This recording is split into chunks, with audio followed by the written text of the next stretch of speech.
I haven't seen. Anyway. Right.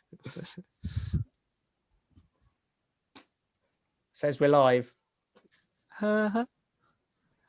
Okay, we are. Okay. Hello, everyone. Welcome to Academy of Astrology UK's podcast. And today we have Mandy and Marcus. Today we're going to talk about, mainly we're going to talk about the node and what's different between the, what's a node and the eclipse. What's the relationship between node and the eclipse? Oh, this sun is so bothering me so much. I couldn't see things very clearly, so I've moved myself a little bit. This is eclipse. Yeah, so I was going to say it's perfect for an eclipse. We're talking yes, the light was blocked my eyes. Yes, and then if we have time, we'll talk about a little bit more about eclipse and then the Mars in Leo if we have time. Okay, so let's beginning because I think last time when we explained about the solar eclipse and we decided we haven't addressed about the node that much. So we decided today we'll go a little bit about the node and explain what is node and what node means in astrology. And then we will go from there and the relation between node and the eclipse. Okay, so I will share a little bit PowerPoint things which I make it this afternoon. I'm so proud of myself. that's really impressive. Yeah. No, okay, all the picture is from Pixabay, but I put them together. Gorgeous. Okay, so basically, what is node? What is node? Well, node is the intersection between Moon's orbit and ecliptic. So node is not planet. Node is not planet. This is quite important. And some people say, okay, should we consider them? I mean, I don't know. It's very interesting because when I study astrology, node is okay. We know what means node, but not many people focus on it or totally put a lot of strength on it. But the more we study, I think in recent years, some astrologers they really take node as kind of a quite important. I think maybe just because we got more time, we got more things to talk about it. So the node we know is not planet at all, but this is the point intersection between ecliptic and the Moon's orbit, like in this map, in this diagram. So when Moon's orbit crosses the ecliptic and move toward to North Hemisphere, and this one we called North Node or ascending node. So cross this point, Moon is going up. And then another point I try to, make it a little bit funny, but we can see in another side is the Moon's orbit cross ecliptic and go to South Hemisphere. This one is descending node, or we call it South node because it moved to South. So this is the technical term of the Nodal Axis. So they always 180 degrees between each other. So if node, like suppose North Node in Gemini and another side would be the Sagittarius. So the South Node will be there. This is one thing. And the node, I think since there is astrology, node is take a kind of important part in the astrology because it related to eclipse. It's very, very important. So let's see the same chart. So suppose we have new moon, sun and moon project on the same side of zodiac from the Earth view, like here. But if sun is on the ecliptic and moon is on the that degree is not that close to the ecliptic, although they project on the same degree of the zodiac, but the moon will not block the sun. However, if they are quite close to the node, so moon can block the sunlight when we see it from the Earth, then this new moon will become solar eclipse. Same thing if we look at the full moon. Okay, full moon is the sun and moon on both either side 180 degrees of the Earth. So if they are not close to the nodal axis, and then this is just a full moon.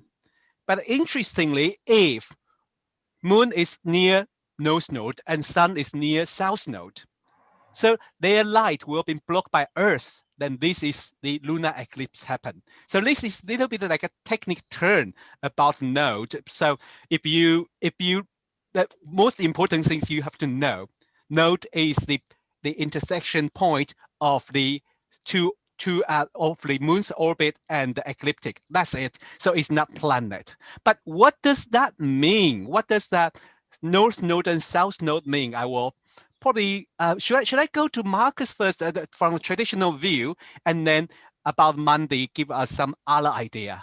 Okay. Traditional view, that I mean, there's two different views really, aren't there? There's the sort of Western astrological view, and then there's the Eastern or Vedic, which I can speak to a little bit, but my knowledge of Vedic astrology is like cornflake box level, you know. so the Western tradition, generally speaking, the North Node was regarded as mostly good and the South Node was regarded as mostly bad or difficult. By the way, good and bad here are not absolutes. They mean as in terms of how we experience things. There's a really important distinction there, because so-called bad things, of course, can bring really important lessons, spiritual lessons or whatever, but we still experience them as difficulties, right? So that's so I know that sounds obvious, but it's a really important thing to say, because it can sound really judgmental otherwise, and that's not what its intention is. That's not the intention of astrology at all. So anyway, the South Node is traditionally was regarded as a Mars-Saturn kind of placement. It brings difficulties, and the North Node was a Jupiter-Venus placement. It brings helpful things. However, the North Node, the general theme of it was expansion and growth, and the South Node's general theme was reduction and diminution or shrinkage. So it's very relative with any planet conjunct the nodes in a chart or in whatever. If you have a quote unquote helpful or good planet with the North Node, that was regarded as mostly really good, because the North Node would add to it and expand it. But if you had a quote unquote difficult planet with the North Node, or a planet symbolizing difficult things, that would be problematic because the North Node would expand it, and vice versa with the South Node. So that was the Western tradition idea, that the North Node, while it might be said, say it was on its own in a house, it might indicate that things in that part of the chart would be more helpful, and the South Node in the opposite house would be less helpful. It would really depend what planet it was with. So that was the Vedic tradition. Kind of similar, but they invert the helpfulness of the nodes. They say the same thing. They say the North Node, or the dragon's head, is all about consuming and getting more and more and more of stuff. And the South Node, the dragon's tail, the bit that excretes, is all about getting rid of and shrinking stuff. So same meanings, but they invert the value of those things, because, and this really comes down to stuff like some of the metaphysics of Hinduism and stuff, where attachment is the root of evil, basically, is the root of problems. So you want to become less attached to things. So in the Vedic and Jyotish tradition, I believe, Ketu, Rahu, the North Node, is thought to be the more difficult one, because it causes materialist attachment to things. So it expands, it makes you obsessed with the material level of whatever it touches. And the South Node, while it can make you quite perfectionist and detail oriented, causes you to detach from those things. And they regard them both as difficult in Vedic astrology, which is interesting. So that's the traditional. I quite like the Vedic view of the, Ketu and the Rahu. And every time when you go through it, it's like a lot of things to go to. But the one thing is, it's very different from the Western view of the South Node and North Node. And I'd be very careful if I go there. I will always remind myself, like, be very careful. Don't really go to, Well, I tell myself, that's it. I think there are points of intersection, and I think, to me, I mean, this is a big old tangent, but I can hopefully caption it fairly briefly, because this is something maybe we can discuss in another episode or whatever. But I think it comes down to, and I'm not the first person, and I've heard other astrologers say similar things, that the Western zodiac, as we know, is heliocentric. It's really built around so as in it's the so-called tropical zodiac is built around the solar year. So the zodiac is named after the constellations, but it's actually a division of the solar year. So in other words, it's built around the sun, which what does that symbolize in astrology? The individual, the ego, which is actually, although ego has come to take on a really negative connotation because of psychology and stuff, it means the self, one's kingship, one's sense of sovereignty, which is an important thing, particularly in Western metaphysics, because it's the logos, it's the source of divine power. Whereas in Vedic or Jyotish, the zodiac is sidereal, so it's based on the constellations. Sun. Do you see where I'm going with this? Yes, quite beautiful. Kind of like, yes. Of course, in the Western tradition, we regard the North Node, which affixes you more towards the things that your heart desires, as beneficial, whereas in Jyotish, they would see that as potentially problematic because you want to detach from the things of this world more. And it really, to me, it's something about the perspective shift of the two sort of astrological languages, related languages, using lots of the same words and idioms, but actually based around somewhat different principles that lead to interpretive differences, I think. Yes. Oh, I think if we probably not go into Jyotish way, but if we go, we're definitely going to invite some of our friends to join us to discuss it. That would be lovely. Mandy, tell us about node in the and their meaning in the modern astrology then. Yeah, sure. I mean, I this afternoon I looked through a few of my books, and one of them is I don't know if you can see this. It's The Astrologer's Node book by Donna Van Cohen. And I just really want to share what she says about the different meanings of the nodes. And the first one she says is that the nodes, this is not necessarily her opinion, it's just sort of what some of other astrologers say. The first thing she says is the nodes, some people think, are meaningless clutter in a chart. You know, they are quite hard to understand, and there's so many layers to it that sometimes it's easy to dismiss them. And I think we are going to sort of like dismiss that idea that they're meaningless clutter, hopefully, if we're doing our job. The second sort of idea is about past and future karma. And I'm going to read a quote from another astrologer in a minute that sort of goes down that spiritual route about sort of past lives, etc. So that the idea of karma and dharma. Another idea is that they show how you relate to your environment, which actually that's not something I've really thought about too much. And then exactly what Marcus said, that the North Node can be good luck, can be your good luck, and South Node could be bad luck, or vice versa, which is exactly what Marcus was sort of talking about between sort of the Western and the Vedic. And then she kind of falls into her interpretation, which is that the North Node represents untapped potential. It's positive, but you don't necessarily easily get to that untapped potential. You have to sort of work hard at it.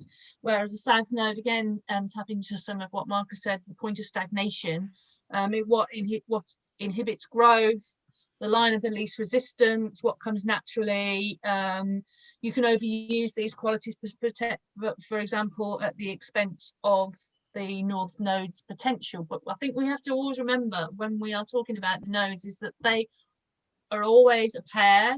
They're always in opposition. They always move together. So I think the essence of the nodes, whichever sort of pairing that you have, Aries, Libra, for example, Taurus, Scorpio, etc. I think it's about integration and balance, just like any kind of opposition, really. And Donna Van Toon also has a really interesting way of looking at nodes. She says it's kind of they give you a bit of a but dialogue, for example. So you kind of, you know, the arguments that you have with yourself. And to give my own example, I've got South Node in Sagittarius. So for me, I'm the eternal student, right? Which is why one of the reasons I think astrology is so important and so interesting to me, because it's always lots to learn. You're always a student of astrology, always.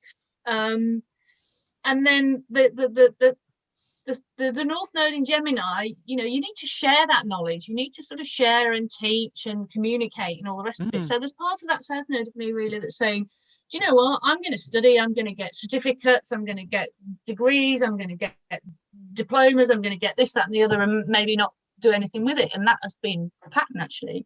And then you think, well, the the North Node is really asking me to, okay, share, communicate, do something with it, put that out into the world, especially as like my North Node sits on my ascendant as well. So it's very much a part of sort of how how I go out into the world. And it's like, yeah, but I just like studying. I don't really, I can't be bothered really just doing. It doesn't matter, study for study's sake. I get a lot out of it. So that's kind of idea. And very quickly, I'll just give you.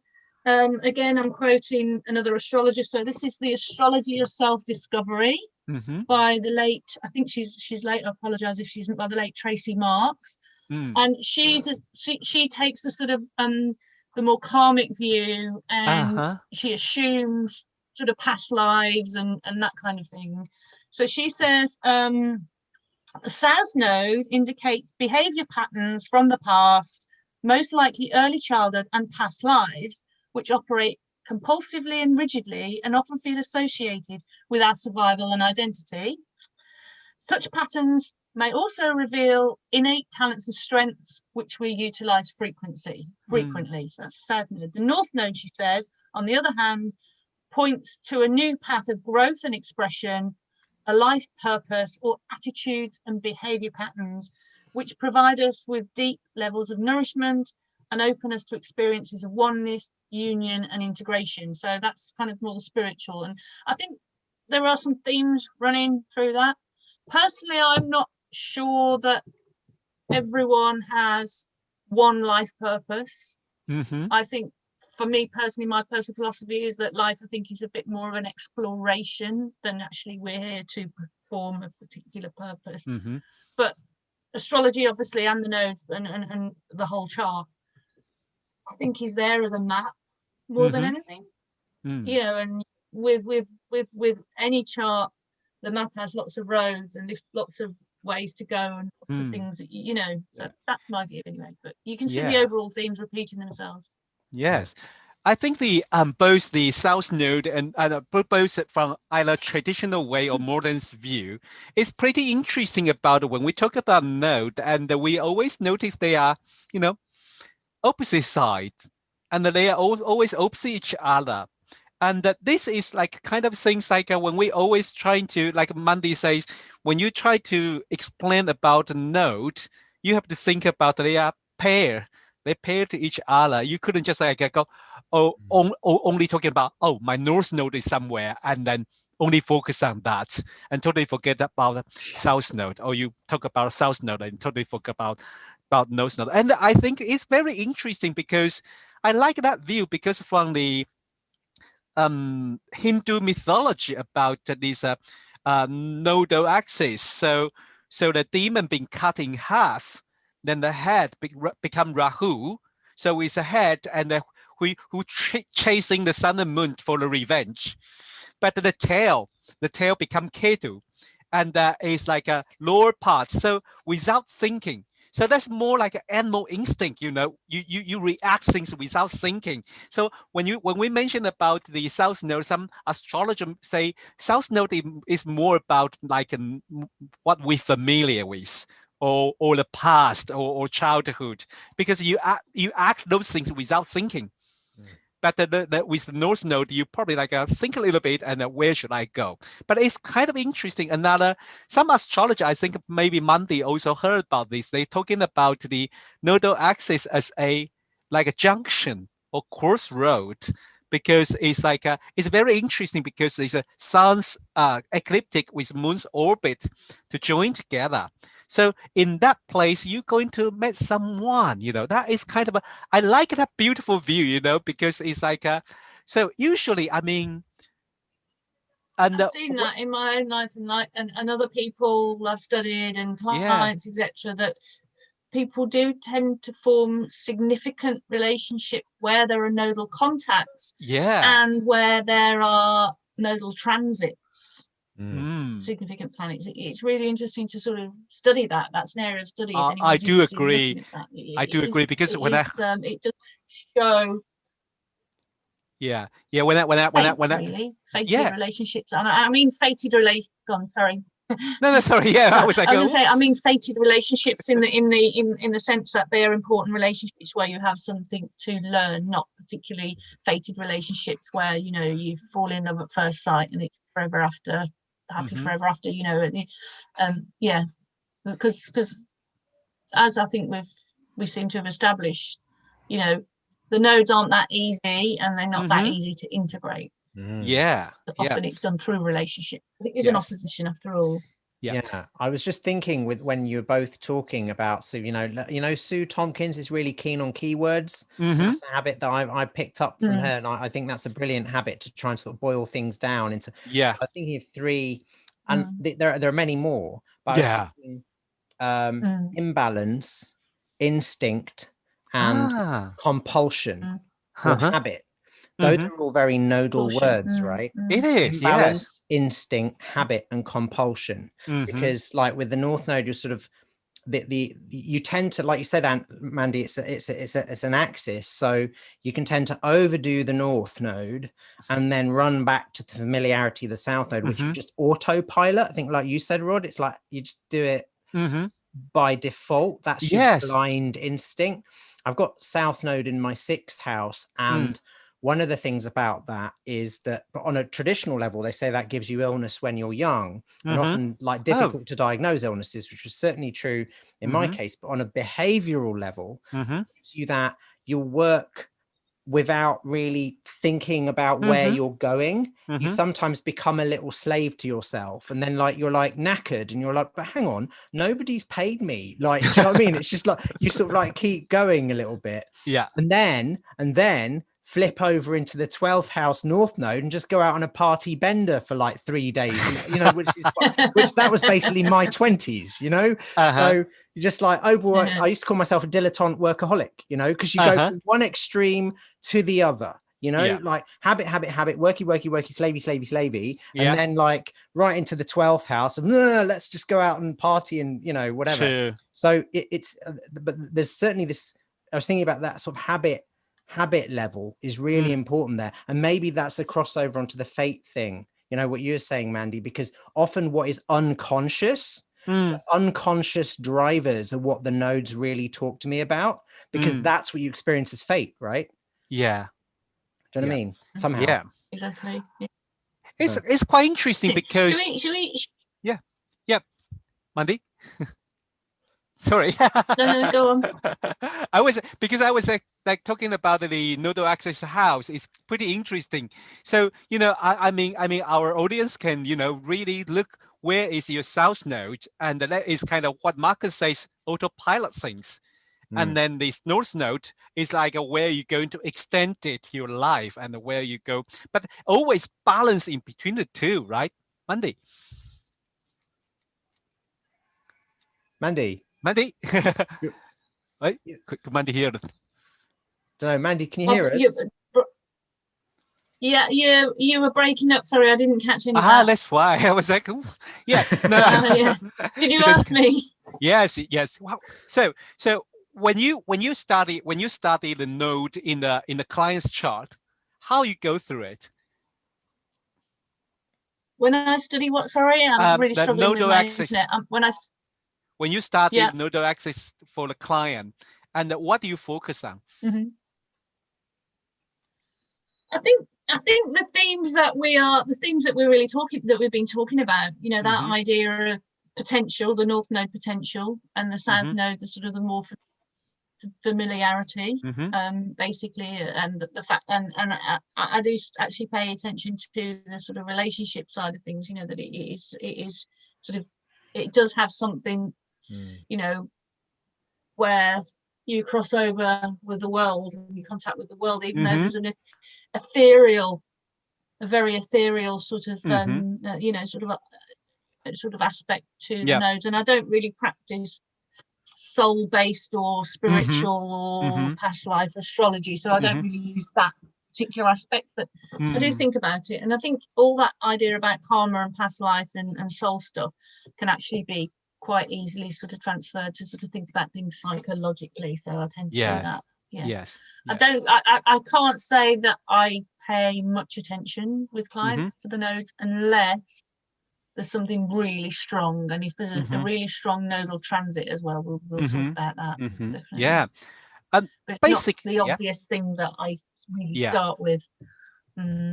Yes. One thing I would like a very quick trace about the transit on the node, because I feel it is very interesting, because node is not other planet. Node is more like something leading you move forward, or something draw your attention. I do feel like a nodal axis in the transit is more like a point, you know, the point to your natal planet and say, hey, watch out, maybe develop this planet skill, or maybe apply what you learn with this planet. Like suppose transiting south node on there is tell you apply what you learned before. But if the transiting north node point to another planet, hey, you should develop this skill. You learn something. You should learn something new. This is quite, I mean, it's a very easy astrology, trying to just put, like Marcus say, very simple keyword things. That's great. That's really practical, Rod. Yeah. I mean, to add to that on a more slightly fatalistic and appropriately traditional note, I guess, I'd sort of look at it as like the south node would tend to diminish things and the north node would tend to expand things. So, but I really like, so for example, south node and also don't forget, obviously they are eclipse points. So where you've got the nodes moving through houses, you'll be getting sets of eclipses in those houses, which means you experience, while the nodes are moving through that place, really key events that change the direction of your life during that time period. But I like what you said about the south node making you perfect skills that you already have, and the north node asking you to develop new ones. That's really important. But as I say, don't forget the south node also drains things away, gets rid of things, and the north node brings things in or expands them. So if you've got the south node on in the ascendant, it's typically a time when people get ill, or they lose possessions or property, or they may downsize their apartment. So I know got the south node going into my ascendant next year, and a big old eclipse squaring my Saturn. So that's going to be interesting. So I'm already planning to do a big Marie Kondo style clear out, like give my whole house an enema. I've Scorpio rising, south node's going into Scorpio. What do you do with that? You give your house an enema. So you just like clear out all the old crap in my house, just get rid of bags and bags of rubbish. So something you can, if you game the transits in that way, I think that's often the best. You can't avoid whatever, they'll always throw you a curveball, because that's life. But, you know, you can use the keywords, or you know, whatever in a way like that. I think keyword is not best. Sorry, I said that idea of do your transits, or your transits will do you, only really works so far, doesn't it? You know, you can do your transits, but like, exactly. To some extent, but there's always a bit of leakage. You know, there's always the thing that you don't see coming over the hill, but you can do a lot. Yeah. You can. Okay, I think it's about time, because I think this node is such interesting subject, and a lot of people really interested in it. But I think we have to, you know, limit our time, because if not, we will always on, and people can only just take that much. You know, that's very interesting, because that's more like I think I have like that type of Martian signature things in my chart, but also the south node, because nodal axis is also around my ascendant descendant axis. I never noticed that, Rod. Have you got where's your north node? Is it in the seventh? So your north node is with your Mars in Capricorn. Your Mars is great. You have I mean, it's out of sect, so that can cause some problems, but it's still exalted, so it's a well-behaved Mars. And I quite like that, because in one way the Vedic view of the Ketu, it's a little bit like my Mars, another you know. I don't want to put them together, but it's like that is another signature. Like I like cut things down. Like now, time's up. Which is fantastic, because you know that's great. I just realized you, Mandy, therefore have north node in the ascendant. And God has the south node in the ascendant. I never knew that about got I- those. Oh, Yes, because of what Mandy mentioned, I said, "Oh, I don't know about Mondays." Flip side, yeah. Yes. No, the North Node is on the ascendant. It's on the 12th house side, but it's on the ascendant. Yes, that's very interesting. So maybe next week, because Mars is moving into Leo now, yeah. so maybe we should have that little bit of exam about that. How about the Mars in Leo and talk about, that would be very interesting to talk about it. Okay. Yeah. Okay. Welcome to our podcast, and I hope to see you next